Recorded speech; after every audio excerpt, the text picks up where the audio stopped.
अस्सलामुअलैकुम रहमतुल्लाहि व बरकातुहू। दोस्तों, मैं हूं इरफान खान।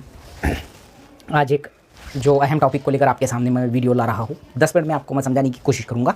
बहुत सी बार मुझे वो कमेंट आए हैं, आज मैं उसके ऊपर एक डिटेल वीडियो बनाने की कोशिश करूंगा कि आपके दिमाग में जो कन्फ्यूजन्स है प्रेफरेंसेस को देने के हद तक, तो वो चीज़ों के कन्फ्यूजन्स इस वीडियो के जरिए जो है दूर हो जाएंगे। मुझे पूरी उम्मीद है इंशाल्लाह। आप ये पूरा वीडियो देखिए। हम टॉपिक पर आते हैं। जो मराठी मीडियम के भी कई जो है स्टुडंट्स, उन्होंने भी मुझे इस बारे में कमेंट किया था।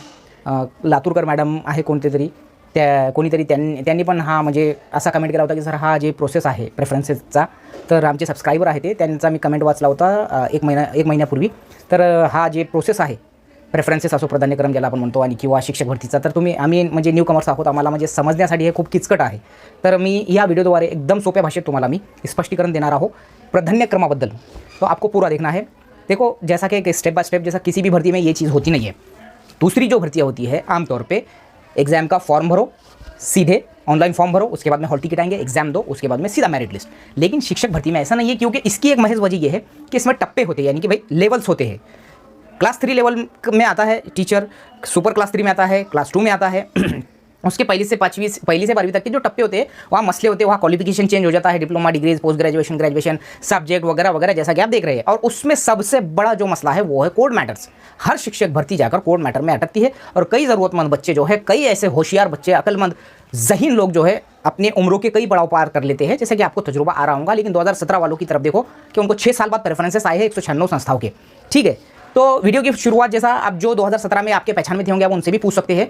जब आप प्रेफरेंसेस देने के लिए जाते हो, सबसे पहली चीज़ आपका सवाल है कि सर ये प्रेफरेंसेस एक्चुअल में आते कहाँ है? तो ये आते हैं तुम्हारे वही पवित्र पोर्टल की आईडी जिस पर तुमने क्रिएट की है, जो अभी रजिस्ट्रेशन के टाइम तुमने की है। ठीक है, और एक मोटी मोटी बात बताने की कोशिश करूंगा मैं कि 1,62,000 ही जो है लोगों ने सेल्फ सर्टिफाई किया है 2,16,000 में से। यानी सीधी सीधी बात है, उतना कॉम्पिटिशन तो कहीं ना कहीं कम हो गया। ठीक है, अब जब ये प्राधान्यक्रम आएंगे तो ये तुम्हारे लॉगिन आईडी पर आएंगे। अब जब तुम उसको देखेंगे तो तुम्हारे सामने एक इंटरफेस, क्योंकि मेरे पास जो कंप्यूटर सेट नहीं है तो मैं एकदम ओरली बोलता हूँ, तो ओरली मैं ऐसा समझाऊंगा इंशाल्लाह कि वो समझ जाएंगे तुम। तो सामने जब इंटरफेस दिखेगा कंप्यूटर पे तुमको तुम्हारे लॉगिन आईडी पे, तो वहाँ पर एक जो है प्रेफरेंसेस बोल कर आएगा एक ऑप्शन। ठीक है, वो प्रेफरेंसेस में जो है वहाँ पर जो ऑप्शन आएगा, उसमें भी जो प्रेफरेंसेस पर जैसा तुम टच करते हैं तो वहाँ पर तुमको दिखेगा एक विदाउट इंटरव्यू प्राइवेट संस्था, और विदाउट इंटरव्यू जो है स्थानिक स्वराज्य संस्था, जो बोलते हैं एमजेडपी, नगर पालिका, महानगर पालिका, कटक मंडल। अब जो प्राइवेट इंस्टीट्यूशन है ये सिर्फ मराठी मीडियम के लिए लागू है, यहाँ उर्दू मीडियम का कोई कंसल्ट नहीं है। उर्दू मीडियम का पहली से 8वीं के ही भर्ती के लिए कंसल्ट है, बाकी आगे की भर्ती के लिए ना के बराबर है, एकदम कम प्रमाण में।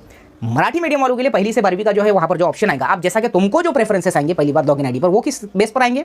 तुम्हारे एजुकेशन के बेस पर, तुम्हारे टीईटी सीटीटी के बेस पर, और तुम्हारे टोटल क्वालिफिकेशन के बेस पर, उसके बाद में तुम्हारे मीडियम के बेस पर, तुम्हारे कास्ट और सब कास्ट के बेस पर, इतने बेस पर उस प्रेफरेंसेस पे जैसा आप टच करते हैं तो आपको देखना है, जैसा कि भाई आपको जो आए वो जिला परिषद के, नगर पालिका के, मनपा के ऑप्शन आए, कोई भी हो, मराठी मीडियम हो या फिर कोई अदर मीडियम हो, उर्दू मीडियम हो, हिंदी मीडियम, कोई भी। जैसा आप उस पर क्लिक करते हैं तो वहाँ पर आपके सामने पूरी लिस्ट खुल जाती है। ठीक है, अब कोई मराठी मीडियम वाला है, उसको प्राइवेट के भी आए हैं, उसको गवर्नमेंट के भी आए हैं, सबके सब आए हैं। ठीक है, अब ये जब आ जाते हैं, जैसा आप कहना आपका ऐसा है कि भाई उन प्रेफरेंसेस को बाय डिफॉल्ट हमको सेट करना होता है, यानी कि भाई जैसा गवर्नमेंट ने दी है उस तरीके से ही उसको अरेंज करके उनके दिल से, जैसा उनके सिस्टम के हिसाब से करना होता है। तो प्राधान्यक्रम या चॉइस का मतलब ये है कि भाई ये गवर्नमेंट ने तुमको अथॉरिटी दी है, ये तुम्हारा हक है, मुझे ये यहाँ पर चाहिए, ये यहाँ पर चाहिए, वो चाहे कोई भी तरतीब हो। ठीक है, मिसाल के तौर पर कोणी मराठी माध्यम जे उमेदवार असेल, अब त्याचा जर म्हणजे क्वालिफिकेशन MA BEd असेल, उदाहरणार्थ ते 1ली ते 12वीसाठी इलिजिबल पात्र असेल, म्हणजे TET दोन्ही BEd प्लस MA BEd असा त्याचा म्हणजे क्वालिफिकेशन आहे, तर त्याला आलेले जे प्राधान्यक्रम आहे ते 1ली ते 12वी आता त्याला द्यायचे असेल, किंवा उर्दू मीडियम का कोई अगर कैंडिडेट है वो 1ली से 12वीं के लिए पात्र है। ठीक है, उसका इंग्लिश सब्जेक्ट है तो उसको इंग्लिश लिटरेचर तो प्रेफरेंसेस आते हैं अदर मीडियम के भी, ये बात भी है। तो उसको 11वीं 12वीं के जैसा कि इंग्लिश लिटरेचर के आ गए, 9वीं 10वीं के इंग्लिश के आ गए, वगैरह वगैरह। अब अगर वो सोचता है, ये उसके दिल पे है कि अगर वो सोचता है कि चलो मैं जो प्रेफरेंसेस देना चाहता हूँ, तुम्हारे दिमाग में एक ऐसा सवाल है कि भाई मैंने अगर पहले ZP दे दिया पहली से 5वीं, तो बाद में मैं कुछ भी उसको 6ठी से 8वीं ही देना होगा उसी ZP का। सेम ZP में तुमको, जैसा कि बुल्ढाना ZP में 1ली से 5वीं के भी तुमको प्रेफरेंसेस है, बुल्ढाना ZP में 6ठी से 8वीं के भी है। लेकिन तुम्हारा ऐसा कहना है, तुम्हारा ऐसा मतलब के दिल है कि भाई मैं 6ठी से 8वीं पहले दूँ या 1ली से 5वीं, ये तुम्हारे दिल पे है। तो अगर तुमने 1ली से 5वीं जिला परिषद के दे दिए, बुल्ढाना जिला परिषद के, तो नगर पालिका, बुल्ढाना जिले में जितने नगर पालिका है उसके अगर ऑप्शन दिखता है तो उसके बाद तुम 1ली से 5वीं नगर पालिका भी डाल सकते। ऐसा कोई जरूरी नहीं है कि तुम ZP के बाद ZP, नगर पालिका के बाद 50 ऑप्शन है तो 50 को तुम कोई भी एंगल से जैसा तुमको सूट होता कि भाई अगर ये नहीं तो ये, और ये नहीं तो ये, रोल आउट होते हुए मैं कम से कम मेरे ज़िले से पास में, उसके पास में, मेरे डिवीजन में इतना तो भी जाना, अगर ये तुम्हारी कोशिश है। लेकिन ये कब सिलेक्शन होता है? ये प्रेफरेंसेस तय नहीं करते, ये मार्क तय करते। ठीक है, अगर तुमको अगले कैंडिडेट से कम मार्क है मतलब तुमको वो नहीं देगा, पहले उसको वो चॉइस देगा क्योंकि उसने पहले नंबर पर वो डाला हुआ है। लेकिन अब वहाँ पर प्राइवेट के भी दिख रहे, तो तुम्हारे दिल में अगर ऐसा कहना है कि भाई मुझे प्राइवेट होना ही नहीं, मराठी मीडियम वाले, ये मेरा वीडियो अगर हमारे सब्सक्राइबर देख रहे हैं, जर तुम्हाला म्हणजे प्रायव्हेट इन्स्टिट्यूशन पाहिजे नसेल विदाऊट इंटरव्ह्यू, हां फक्त without interview, with interview soda त्याची नंतर आपण त्याच्याबद्दल मी नंतर सांगतो. आता तुम्हाला ते प्रायव्हेट म्हणजे जे खाजगी संस्था आहे याचे प्रेफरन्सेस प्राधान्यक्रम तुम्हाला पाहिजेच नाही किंवा तुम्हाला तिथं जायचंच नाही आहे. तुम्ही 1ली ते 8वीसाठी जिल्हा परिषद नगरपालिका मनपासाठी पात्र आहात, तर हे तुमच्या मनावर आहे की तुम्ही सोडून टाका ते. म्हणजे 40 ऑप्शन आले त्यापैकी 10 जे आहे 9वी ते 12वी आहे, 9वी ते 10वी आहे, 11वी ते 12वी आहे, 1ली ते 12वी आहे, सगळे आहे. पण ते 10 तुम्हाला सोडून टाकायचे, तर ते तुमच्या मनावर आहे. अब अगर उर्दू मीडियम की बात मैं कर रहा हूँ, 1ली से 8वीं के तुमको ऐसे ऑप्शंस है कि मिसाल के तौर पे ZP नगरपालिका मनपा, तुमको अगर तुम्हारी चॉइस है कि नहीं महानगर पालिका लेवल पे एक मेट्रो सिटी टाइप जैसा पुणे, मुंबई, बड़े बड़े जो सिटीज़ है, ऐसे लोगों को बाहर जाने की आदत नहीं होती है, ठीक है, तो ये उनके दिल पर है. जैसा कि अगर लेडीज़ की अगर मैं बात करूँ, मुंबई वालों को जनरली कहीं पर भी जाने का शौक नहीं होता है मुंबई छोड़ के.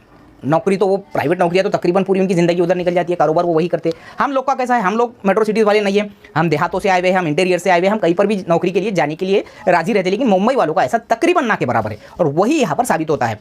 2019 में यही सिस्टम जो है बहुत सोने करे थे मुंबई वालों ने कि भाई हम जाने दो, हमको इतने प्रेफरेंसेस नहीं होना, मुझे 20 आए मैं एक ही डाल देता हूँ, मुंबई सब अर्बन, मुंबई अर्बन वगैरह जितने जो आते हैं मनपा के जितने उनको ऑप्शन आए वो डाल के छोड़ दिए. लगे नहीं लगे सेकंड राउंड में देखेंगे. तो सेकंड राउंड में अपने ही पास में लग गए, यानी कि मुंबई महानगर पालिका में, ठाणे महानगर पालिका में, कल्याण डोंबिवली में, नवी मुंबई में वो लग गए. यानी कि एक तो उनको अपडाउन के लिए आसान, या फिर वो जाकर वहाँ सेटल भी हो सकते हैं मुंबई के इलाके में. लेकिन अपना ऐसा नहीं है. अब अपने को कोई ऐसा है कि भाई अमरावती महानगर पालिका में वो रहना चाहता, कोई पुणे महानगर पालिका में, किसी का ऐसा रहता है कि भाई मेरी लाइफ सेटल हो जाना, मैंने पूरी ज़िंदगी पुणे जो शहर में निकालना, तो पहले नंबर पर वो पुणे महानगर पालिका देंगे अगर उसके प्रेफरेंसेस में है तो. अब ये सब चीज़ें तुमको तुम्हारे दिल से सेट करनी होती है, ठीक है. उसके बाद उसको लगता है कि भाई मुझे इंटीरियर्स में जाना नहीं है. लेकिन बहुत सौ की चॉइस ऐसी होती है कि जिला परिषद बेस्ट होता है भाई. और जिला परिषद की जो बात आती है, जैसा जनरली अगर इन सब में कंपैरिजन करें तो जिला परिषद बहुत अच्छा जो है एक प्लेटफॉर्म है अपनी क्वालिटीज़ को दिखाने का, हर तरीके के काम सीखने का, ऑलराउंडर बनने का. हर फैकल्टी में वो नगर पालिका, मनपा, जिला परिषद. लेकिन एक जिला परिषद पे जब तुम इंटीरियर्स में जाते, जब तुम किसी देहात में जाते, वहाँ जब तुम मेहनत करते, वहाँ से जब तुम तजुर्बे लेते, तो तुम जिंदगी के आगे के पड़ाव में बहुत कुछ कामयाबियाँ हासिल कर सकते हैं. इसका मतलब ऐसा नहीं है कि नगर पालिका मनपा पे जाके ये चीज़ नहीं. देश के अंदर अगर बोलते ना जिसके अंदर एक कीड़ा है, वो अगर उसका जैसा बोलेंगे कुछ करने का, तो वो कहीं पर भी जाके कर सकता है. ज़रूरी नहीं है कि वो शहर लेवल पे, और ज़रूरी नहीं है कि वो जिला परिषद में हो. मेन थीम अपनी है कि मुझे नौकरी लग जाना, तो अपना जो प्रेफरेंसेस का तरीका रहता. अब तुमको तुम्हारे इलाके के दिखे नहीं, लेकिन तुम्हारे इलाके के पास के दिखे, तो शुरुआत तुम वहीं से भी कर सकते हो. मिसाल के तौर पर नांदेड़ महानगर पालिका में नांदेड़ शहर में रहने वाला कोई शख्स है, जिला परिषद नांदेड़ की वैकेंसी आती नहीं, ज़्यादातर अभी एक्सेस के मसले चल रहे. अगर नांदेड़ मनपा उसको दिखे नहीं, लेकिन उसको उसके बाजू में परभनी मनपा दिख रही है, तो वो अगर ये बेटर सोचता है कि मेरे लिए ट्रेन से अप डाउन आसान हो जाएगा, हफ्ते को हफ्ता वगैरह वगैरह वगैरह वगैरह ये प्रॉब्लम्स. अब नांदेड़ की मिसाल मैंने मिसाल दिया, कोई भी हो, तो वो पहले नंबर पे परभनी मनपा डाल सकता है, उसके बाद परभनी ZP डाल सकता है, फिर अदर कोई है उसको यवतमाड़ जिला दिख रहा है, नज़दीक है यवतमाड़ जिला वगैरह वगैरह, ठीक है. तो ये चीज़ें हैं. आमतौर पर लेडीज जब प्रेफरेंसेस लॉक करेंगे, मैं इस वीडियो के जरिए ये भी बोल रहा हूँ कि तुम ये मत सोचो कि ये दूर है, या फिर कोई जेंट्स भी है कि भाई अब मुझे मार्क्स तो इतने थे, अब मेरे से ज़्यादा उसको है, मतलब उसको उसका हक तो पहले गवर्नमेंट के रूल के हिसाब से बनता है जहाँ मिले. मुझे ऐसा लगता है, अगर मैं मेट्रो सिटीज़ के लोगों की बात छोड़ दूँ, मुंबई में रहने वाले अगर मेरा ये वीडियो देख रहे हैं, आप लोगों को जनरली जो है मुंबई प्रॉपर में ही रहने की, पुणे वालों को पुणे प्रॉपर में रहने की आदत होती है, तो आप लोगों का आपके हिसाब से सही है. लेकिन अदर देन ये जो लोग हैं जिनको सिटीज़ में या कई बार भी सूट हो जाता है तो डाल सकते हैं. लेकिन मसला ये है कि जो तुम डालेंगे, मिसाल के तौर पे एक नंबर पर उसने उसका कोई एक पास का जिला डाल दिया, अगर वो नहीं मिला, वो किसी और को मिल गया, तो रोल आउट होते होते होते फिर वो कहाँ पर जाएगा ये बोल नहीं सकते.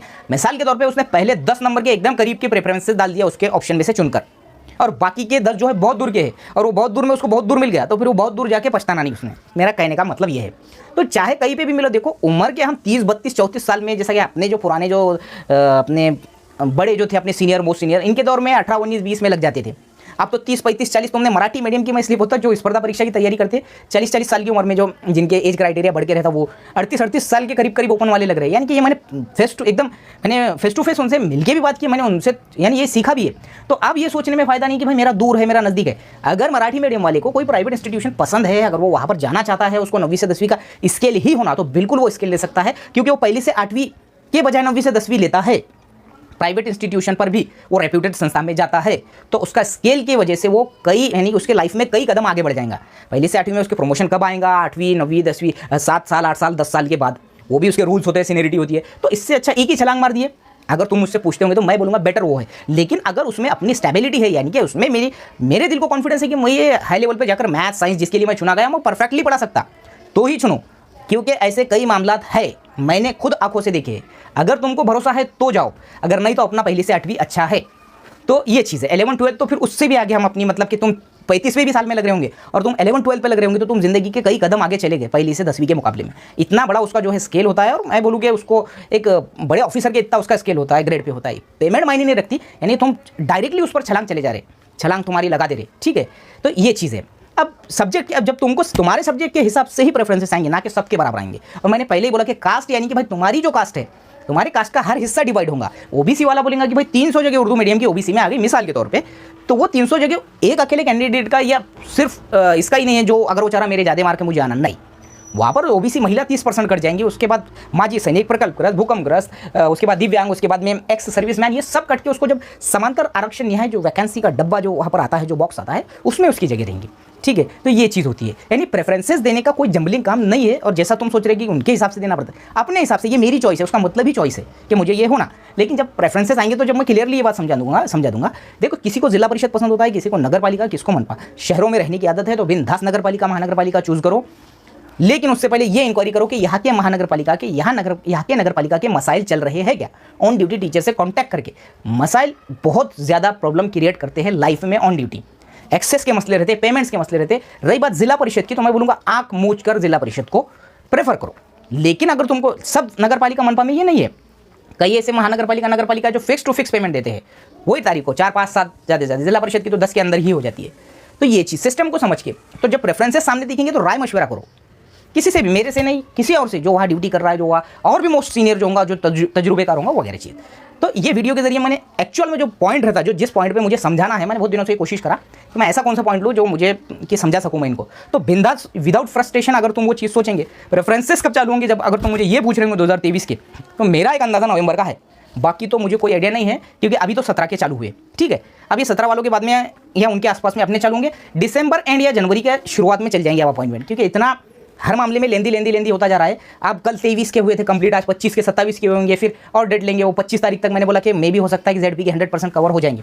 अब तुम एक सवाल ये पूछते कि सर जेडपी के आएंगे क्या, नगर पालिका के आएंगे क्या, जगह सबकी आती रही थी, सब ऑल मीडियम 11 मीडियम, जिसमें से 1-2 मीडियम के तो नहीं आते, पंजाबी मीडियम वगैरह के नहीं आते, बाकी सब मीडियम के आते हैं। इक्के दुक्के उनके मीडियम के आते होंगे, Hindi medium, Urdu medium, Marathi medium, English medium, ये 4 मीडियम के तो 100% जगह आते ही आते हैं। ठीक है, तो ये वीडियो के जरिए मैंने बहुत सी चीज़ें क्लियर करने की कोशिश की और एक एक्सप्लेनेशन मैंने ऐसा दिया आपको जो आपको समझ सके। वीडियो अच्छा लगे तो लाइक, कमेंट, शेयर जरूर करो, और आपको अच्छा लगे तो दूसरों तक पहुंचाओ, ताकि वो चीज़ें उनके दिमाग से क्लियर हो। और जो तुम मुझे दुआएं दे रहे हो, ऐसी और दुआएं दिन रात देते रहो मेरे लिए, मेरे मरहूमीन के लिए, मेरे माँ बाप के लिए, मेरे भाई बहनों के लिए, उनके अहलो अय्याल के लिए, मेरे पूरे खानदान के लिए, मेरे खानदान के एक एक मरहूमीन के लिए तुम दुआ दे रहे होंगे, तो बिल्कुल नाम लेके मुझे दुआ दो। इससे बड़ी जो है कमाई है, इससे बड़ा खजाना मेरे पास दुनिया में कोई नहीं हो सकता कि मैं किसी के जो है कोई मुझे अपने दिल की आह से दुआ दे रहा है। अल्लाह मुझे भी अमल की तौफीक अता फरमाए। मिलेंगे अगले वीडियो में। वीडियो अच्छा लगे तो लाइक, कमेंट, शेयर जरूर करो। आज की वीडियो के बारे में जरूर मुझे कमेंट कीजिए। मिलेंगे अगले वीडियो में। अस्सलाम वालेकुम।